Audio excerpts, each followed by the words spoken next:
I must say, I've never been serenaded so royally before by so many people. Thank you very much. Thank you very much. Sherwin mentioned the American Jewish Identification Survey, AGIS as we call it. This is how it looks for those of you who haven't yet got your copy, which I believe is outside. It's a landmark insofar that once and for all, the appearance of this survey established the fact that the largest single group of our people are what is known as secular, humanistic, cultural, laïque, chiloni. And this has spawned additional surveys. One done recently, just a month or so ago, was printed up in England by Jewish Policy Research. It was done really on a dare because they said, you Americans are more secular than we Brits. I said, well, let's go and see. And their figure is 57% versus our 49%. We're doing one in France also, and of course in Israel the number is about 70%. So what is clearly established is that the non-religious portion of our people, of our nation, are in the category of secularity. Despite this, the American Jewish leadership, known as the United Jewish Communities and the Federation, lives in a state of denial by not mentioning our existence, nor even one of any of these adjectives which differentiate us from them. It's akin to the Palestinian school books which do not show Israel in their books as if it doesn't exist. Everybody knows Israel's next door and that the Jews live there. Everybody knows the secular Jews are here and the largest part of our nation. Nevertheless, in the GA meeting, which is taking place in Jerusalem in 2 or 3 weeks' time, in November, the word secular does not appear once, and there isn't a single session yet on anything to do with secularity. We are growing in numbers, but certainly not yet in influence, nor in organization. And therefore the general contribution to the well-being of our people has not yet been taken care of. I blame this lamentable state of affairs on the lack of Jewish educational materials and facilities worldwide for secular Jews. You therefore have the phenomena of seeing the best and the brightest of our people winning Nobel Prizes and being leaders in so many fields of human endeavor, be it art, business, politics, science, literature, but yet woefully ignorant about their own culture. I think this is a great and unnecessary sadness bordering on a kind of self-inflicted tragedy. The result is that the masses of the Jews are secular and generally lack any intellectual appreciation of how to interpret or investigate or invest specific Jewish meanings into their own lives, hearts, and mind. This solely because they have been given virtually no education as to how Judaism can and does speak to their outlook and lifestyle. They are unaware that there is a form of Judaism with deep roots in our shared history, which is specifically secular or cultural or humanistic, and that if Jews who happen to be secular were also taught about this brand of Judaism, their own lives would be enriched and more meaningful, and the wholeness of the Jewish people would be strengthened as well.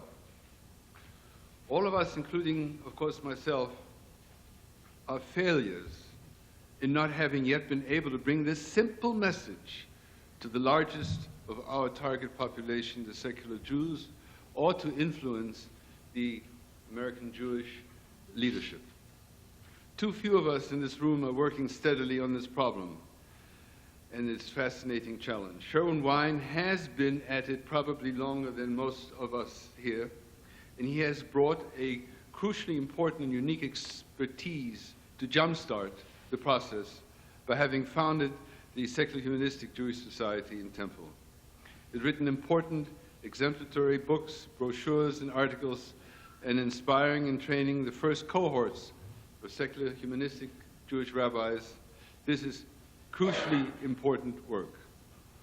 There is another star in our numerically large, yet Jewishly tiny and ineffectual firmament.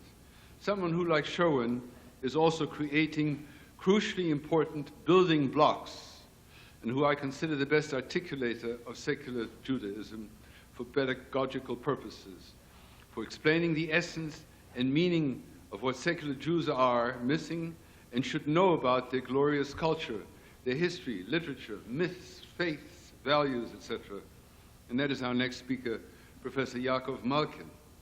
He too came into this field from a totally different discipline, the common reflection of what ails the Jewish secular world. My own background was in trading, first in hide and skins and then metals. It's a real good background for secular Judaism.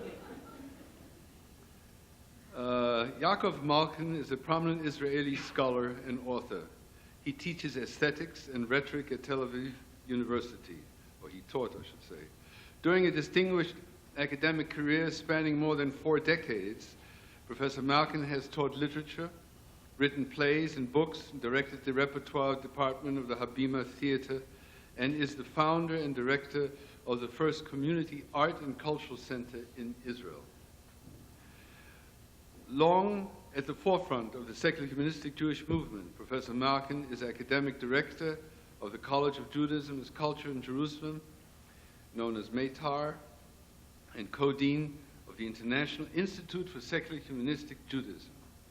Among Professor Malkin's books are Judaism Without God, Judaism is Culture, the Bible is Literature, Face of Secular Jews, Values and Spirituality. Now that's a book that's just come out and arrived here just 24 hours ago, and I believe many of you have bought it. I think it is a sensational, it's a small, easy, readable book which really makes secular Judaism very understandable to those of us who know something about it, and particularly those who don't know much about it. The other books include the Quality of Life and Renaissance of Community, Dialogue, Anthologies of Studies in Rhetoric, Free Judaism and Religion in Israel, and What Do Secular Jews Believe? Professor Malkin.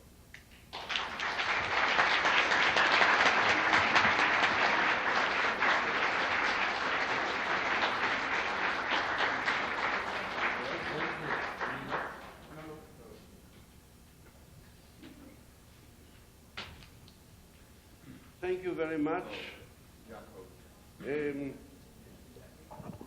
You want me to talk so that people can listen too?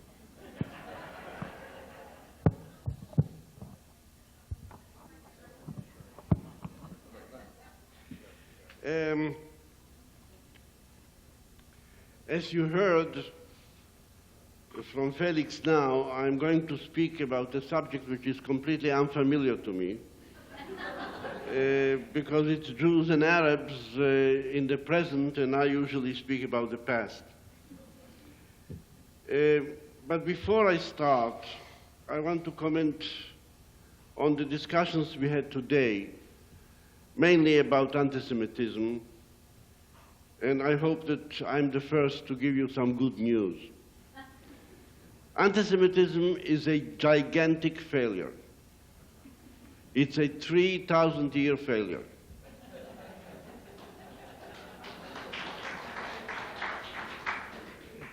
Yuda mentioned yesterday the beginning of it, the declaration of the first final solution by Mar Neftach, the son of Ramses, in 1207 BC, when he decided that Israel is finished. Not only is it destroyed, but also all the sons and daughters are extinct, and therefore it doesn't have any future. Then started our future. A few years later, a few hundred years later, something happened which was reflected in Esther, even if it's a fiction. Fiction is usually expressing some kind of a reality, though it doesn't always correspond with reality. But a second final solution was proposed, according to the Jewish writer, by a Persian government. Again, the same thing. Kill all the Jews wherever they are. This failed. Then we had two kingdoms, and they were destroyed, it's true, but we started a third kingdom, the third state of Israel, which was started by the Maccabees as a response to a specifically anti-Semitic policy of the Syrian government. The Syrian government, called the Greek government, but they were Syrians, decided that we should stop being Jews, that we should stop our culture and our religion, and they tried to force us to do it, and they failed. Then the third state of Israel was created. Then many years passed, and many anti-Semitic efforts were made to either convert us or to annihilate us. And the summit of all this was the terrible catastrophe of Holocaust. But still, some of us survived, and the fourth state of Israel was created. So anti-Semitism, as a policy, as a practice, is a failure, a complete failure. We are the only nation of this ancient period in the East that continued to live, change and live. Change all the time, but live all the time. And therefore, when we speak about anti-Semitism today and the dangers of anti-Semitism and how it's becoming enhanced in various places, in America and in other places, we should remember that it's a temporary thing, like all other waves of anti-Semitism in the past. Somehow, for some reason, the Jewish people are stronger than all the waves of anti-Semitism. This is the good news. Now to the bad news. The bad news is that religion is harmless. I'm not against religion. Some of my best friends are religious. But religion with power, religion which becomes an establishment, religion that has armies, religion that is totalitarian, religion that rules, is dangerous to humanity. First of all, to its own people, and then to all the other people. This is the reason why, when Judaism as a religion during the Maccabean times became an establishment and forceful, it became dangerous. It forced other people to become Jews, like the Edomites, like the Samaritans. But then it was for a very short period. The religion lost its power, and then it became a benevolent religion, like all other religions that do not have power. Part of this religion, part of this culture, as we heard from Reverend Cook, was the Jewish culture of the rabbi from Nazareth. The rabbi from Nazareth, as so many secular writers like Brenner and others, he was a continuation, he was continuing a line of prophets.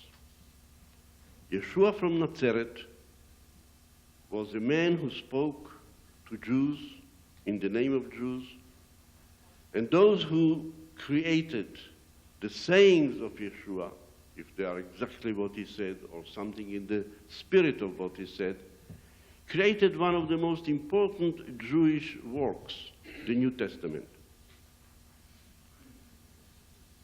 This small group, this small sect of Jews, Hasidim of the rabbi of Nazareth, became stronger and stronger, and in the end, through them, Judaism influenced the whole Western world. But here again, Christianity became an establishment. The terrible thing about Christianity is not the religion, it's the establishment, it's the church. The minute it became an establishment, the minute it became a kingdom within a kingdom, the minute it had armies, the minute it had power, the minute it had a police, a detectives, an inquisition, it became a danger to itself and a danger to the world.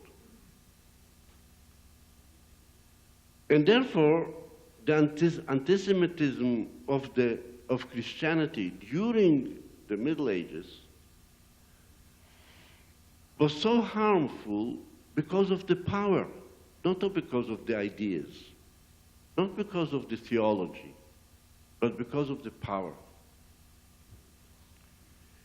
And then happened a great crisis in the history of human culture. The Renaissance, the Enlightenment, and the beginning of the secularization process of the Western world. This liberated Christianity from its power. This liberated the European nations, the Western European nations mainly, and the American nation from the power of the church. Once they were liberated, they stopped being harmful. People were religious in various ways. Some of them were less religious, some of them more religious, some were of various religions, but didn't have power anymore. And therefore, if some of them are anti-Semites, maybe it made less and less difference. The decline of anti-Semitism in America is the decline of the power of the church. It is true that so many people go to church, but the church as an establishment became powerless. Now it even has to pay compensation for all its sins. The weakness of an establishment, of a religious establishment, makes it quite a sympathetic entity. And sometimes you have pity on the people who are involved in sins that maybe they have not committed, but because some of their colleagues have committed, they are all stained. And they are all saying, not that a Jew made Barbie, but the Jews made Barbie. We are living in a society in which there is only one single religion that has an establishment, that has a totalitarian power, that has an army, and it doesn't have even one democratic state. And this is Islam. Because Islam, or the nations that were conquered by the Islamic imperialist power of the first religious armies in the 7th, 8th, 9th, 10th century, not Arabs, but Islam, Malaysian, Indonesian, Pakistani, Indian, Berbers in North Africa, people from all kinds of nations, all of them were under the influence of Islam, and when it became an establishment, and wherever it was always a totalitarian establishment, it became dangerous, first of all, to its own people. To its own people because it stopped their development, because it stopped their enlightenment, because Renaissance was only in the West and not in the Islamic world. So the world today is divided in two. One, the world that went to Renaissance and Enlightenment, in which the church and the establishment of the church lost power, in which the secularization process and the democratization process helped people develop not only their civilization, but also their culture, also their individuality, also their freedom, also the human rights, also rights of women, which is a completely new thing even in this Western culture. and another world. A world in which it was possible, for instance, in one country, to enslave 12 million women, not to allow them to leave their house or to go to work or to study or to do anything. And the whole, what we call the Western world, didn't do a thing about it. The Western world, which was so sensitive, and justifiably so, to apartheid, was not sensitive at all when 12 million women were enslaved in Afghanistan. When thousands of Kurds were gassed, where millions of Iranians and Iraqis were killed by this terrible monster of a dictator, Saddam Hussein. When this happened, the world adopted, for some reason, inexplicable reason, the policy of non-intervention. You remember the policy of non-intervention from the 30s. The policy of non-intervention which allowed Mussolini to take Ethiopia and Libya, which allowed Franco to conquer Spain, which allowed Hitler to start the European empire, which killed 6 million Jews, 3 million gypsies, and so many others. If the world was wiser then, if the liberals were weaker then, because the liberals were those who were for non-intervention, they are still for non-intervention. I know that I'm unpopular among many of the opposition to Bush, but it's a fact. If in 1935, in 1936, the world would annihilate Hitler, there wouldn't be Holocaust. There wouldn't be the Second World War. There wouldn't be this terrible reign of fascism that subjugated Europe to a religion, a secular religion, as Raymond Aron calls it, because it's very similar to other religions. It tells you in what to believe, it tells you what to obey, it makes you subjugated to a ruler who has all the power because he is the establishment, he is the ideology, he is the truth. Secular or religious religions are dangerous are equally dangerous when they have power. Therefore, we went through the Second World War. But after the Second World War, we started to face the new danger, the new marriage of religion and establishment and power, this time in the Islamic world. America didn't intervene in the Second World War till it was attacked. America was neutral. It was the same policy, in non-intervention. It helped England, of course, but it wasn't going to fight a war for others, because America had never imagined that America can be bombed, that the center of New York can be bombed by the marriage of religion and establishment. It was bombed. 3,000 people died. Proportionally, it's much less than the 1,000 people who died now in the last 3 years in Israel by the same kind of bombs in proportion to the population. But when America was bombed, when America realized suddenly that the marriage between religion and establishment is a question of life and death for civilization and for culture, it retaliated by conquering 2 countries, justifiably so. It liberated 2 countries. It liberated 12 million women from the Taliban regime. It liberated 24 million people from the Saddam regime. In spite of all the protests or in spite of all the non-intervention policy of France, who is continuing, Chirac is continuing the same line of Léon Blum from the 30s. All this has nothing to do with Jews and Arabs. But now I'll come to the subject which is not mine. We happen to live on the demarcation line between these two worlds, between the world that went through the Renaissance and the Enlightenment and the democratization and the secularization and the separation of religion from establishment and power, and the world that did not go through the Renaissance and the Enlightenment and is still married the religion and the establishment and the power and the totalitarian power of all the Islamic countries.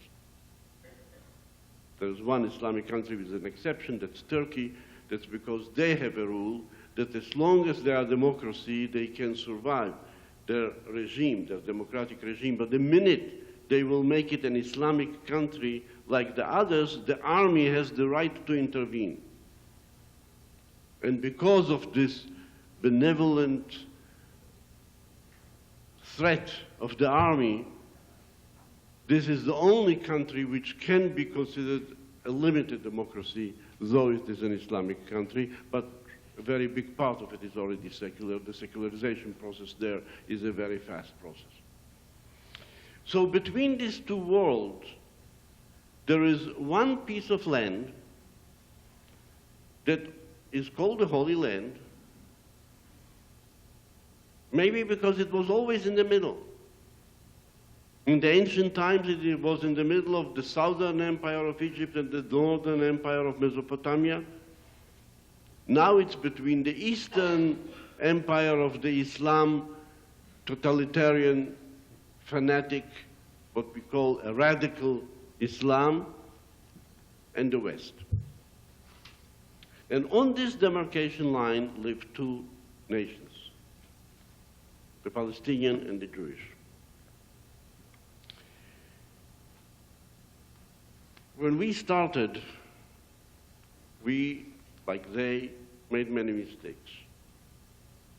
Many political mistakes in the relationship between Jews and Arabs, many political mistakes in the way we arranged the first agreements between Jews and Arabs, which usually failed.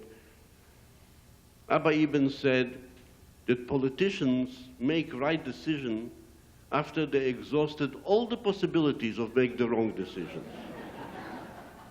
We are still at the stage of exhausting all the possibilities of making the wrong decisions.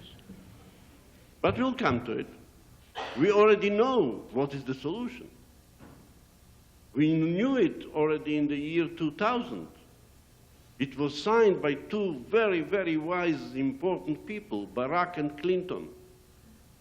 It said that Israel should retreat to the borders of 67. It should take away all the settlements that are in places that there shouldn't be.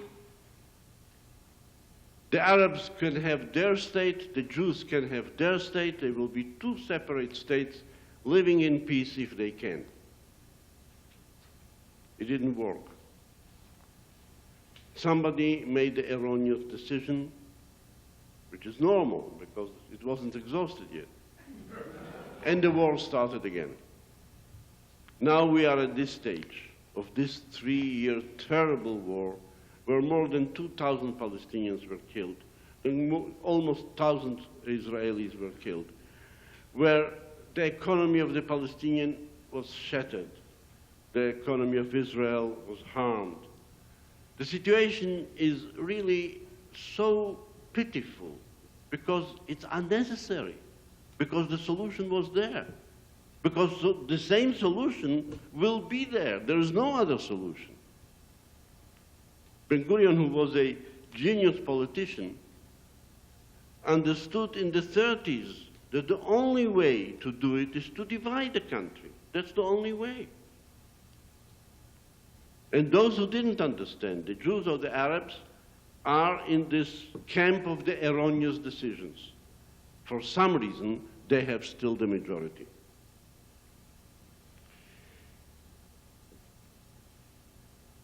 So, though I started with good news, the feeling is that I came to desperation, to wait and see till they'll exhaust all the erroneous decisions. But I am not ready to despair, because I believe and I know that life is made not of headlines and not of theories and not of general descriptions of history. Life is made of individuals that live it. The individuals are always different from each other, and they are always different from the headlines, and they are always different from the general plan of things. And when you look at individuals, you find out what Yuda spoke about, that there are many, many, many people in the Muslim world who are against this marriage of establishment and religion, who are real liberals. Personal story. I lectured a very similar lecture in Paris about 1.5 years ago. And somebody whispered to me that there is an Arab in the public and I should be careful because I'm saying things that are not very sympathetic to the Arab world. And I said, sorry, but I have nothing else to say. I mean, that's the only thing I can say. So I said it. In the end of the lecture, this man came to me. His name is Rashid Ous. I can say his name because he's not afraid to reveal it. And he said, look, I agree with every single word you said. I believe that only secularization can save the Arab world. I believe that only secularization can destroy the myth of pan-Arabism. There isn't such a thing as pan-Arabism. It's a myth. We are different people, and we want different things. And so many of us who are educated don't want the subjugation to the religious establishment.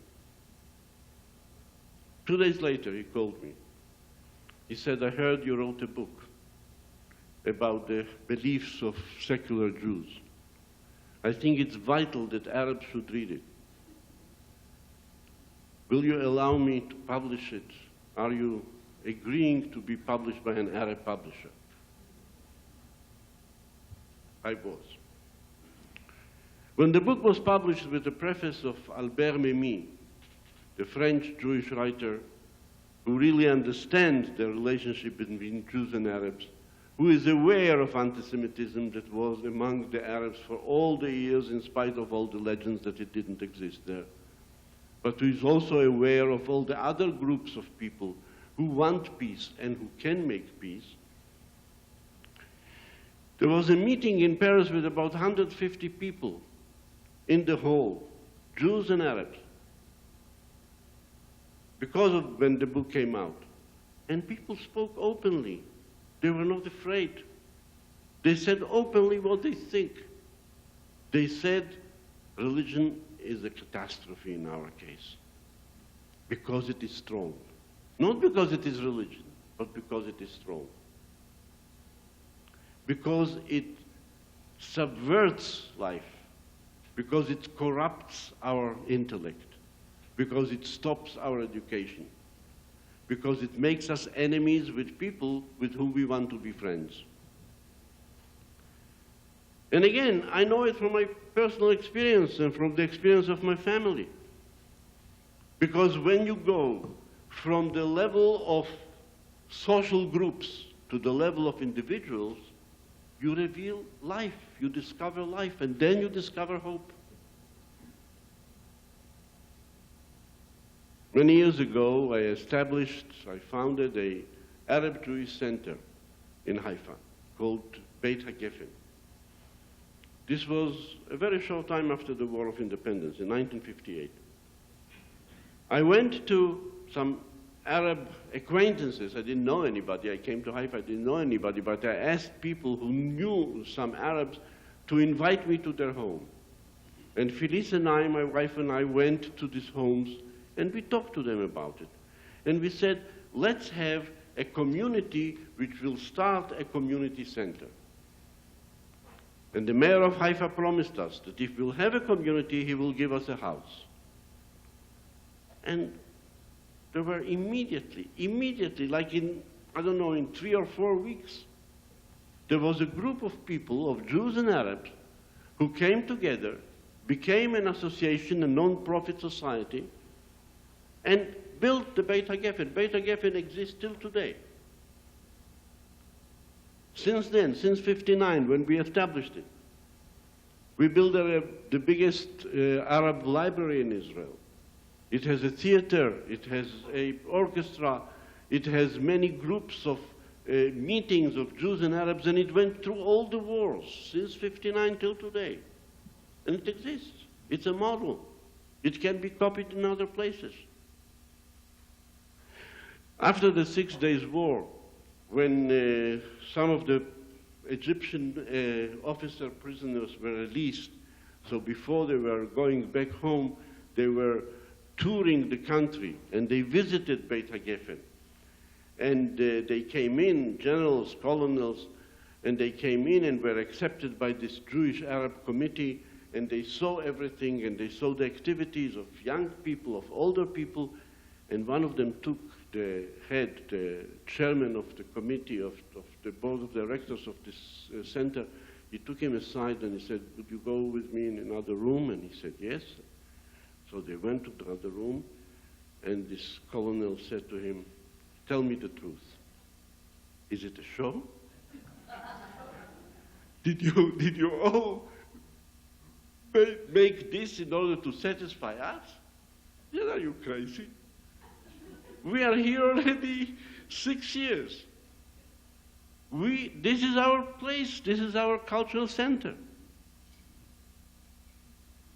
When we came to Jerusalem, Felice started an Arab-Jewish art center. And people came from the ancient city and from the modern city, and Jews and Arabs and Christians. And we were together, and again, we had exhibitions, public exhibitions of Arabs and Jews. Some of them were in the old city. Some of them were in places, one of them was in the day of commemoration of the 6 Days War. In the last moment, the mayor, Teddy Kollek, called me and said, "How could you make such a mistake and make the exhibition on the day of the commemoration of the 6 Days War? Nobody will come." The place was full with priests and Qadis and Arabs and Jews. It's possible. People want peace. The establishment doesn't want peace. People want peace. Sari Nusseibeh, professor who is the head of the Al-Quds University in Jerusalem, together with Ami Ayalon, former chief of staff in the Israeli army, they got together, they say, by 200,000 signatures of a document which is actually proposing the Barak-Clinton plan. They want to have 1 million signatures. They want to force the establishment, the Arab establishment and the Jewish establishment, to agree to the only logical agreement possible. 2 countries for 2 nations in the same place. It is possible. Sari Nusseibeh is not a Zionist. He is not a friend of the Jews. I remember many years ago when Felice drew a portrait of his father, Anwar Nusseibeh, who was the governor of Jerusalem in the times of the Jordanians and a minister in the Jordanian government. And he received us in his home. His wife didn't want to speak to us because she was against the Israelis, but he was very much for us. And I sat with Sari Nusseibeh, who was then Dr. Nusseibeh, not yet a professor, not yet the head of the university. And in very practical, pragmatic terms, they talked about the possibility of living together. They didn't call it peace. They didn't call it friendship. They didn't call it love. They didn't call it in any impossible name, but they called it in the simple name, which is the necessity for every Jew and every Arab in our country. So therefore, I'm sure that whenever we speak about anti-Semitism, about racism, about relations between Jews and Arabs, we have to understand that the tragedy is not in ideas. The tragedy is when ideas start to be between us and reality. The tragedy is when you have this general idea of having a country only for the Jews or a country only for the Arabs, and with this idea you build a party, you build an ideology, you build a way of life and a way of action, and of course it cannot work. The Jewish philosopher Henri Bergson said about a French monk, a man called Puget, a wonderful writer who dramatized the Song of Songs because he read the Song of Songs as a drama. He saw that it is a play. He didn't change any of the lines, but he saw that it is a play. And Bergson said about him, he was a wonderful man. He never let an idea stand between him and reality. But we do. Does it make sense? Is it logical? No. But those of us who research reality by logic are like those of us who research reality by ideology. Reality is not logical. You just said dialectical. Reality is made of contradictions. Mark Twain said, what is the difference between fiction and reality? That fiction must make sense.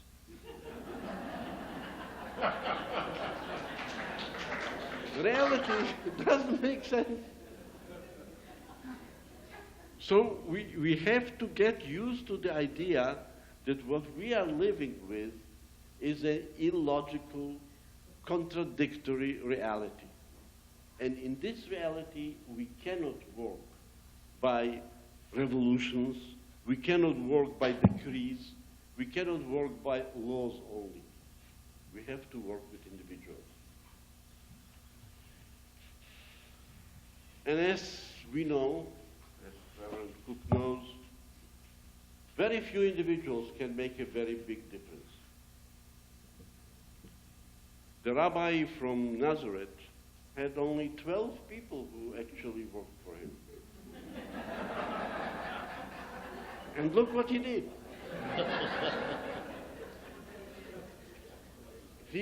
12 Jews, of course, not just. But they did a great thing. So it means, Margaret Mead said that the individuals make the difference. In a way, Carlyle was right. There are heroes that can change history.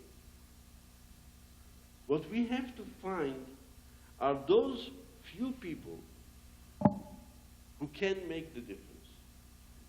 And the difference has to be made, and I think it was already said during today, maybe yesterday by Judah, the difference must be done with a view of the future. What is being done today in the war against terror, in the war against these terrible, terrible organizations like Hamas, like Jihad, like Taliban, like Bin Laden, Al-Qaeda, like Iran, they are terrible organizations because they marry religion and power, because they are totalitarian, because they are fanatic, because they are radical, because they make crazy things, because they make living bombs. The fight against them cannot be only a military fight. It must be an educational fight. And they know it. They have established in this country 1,000 madrasas.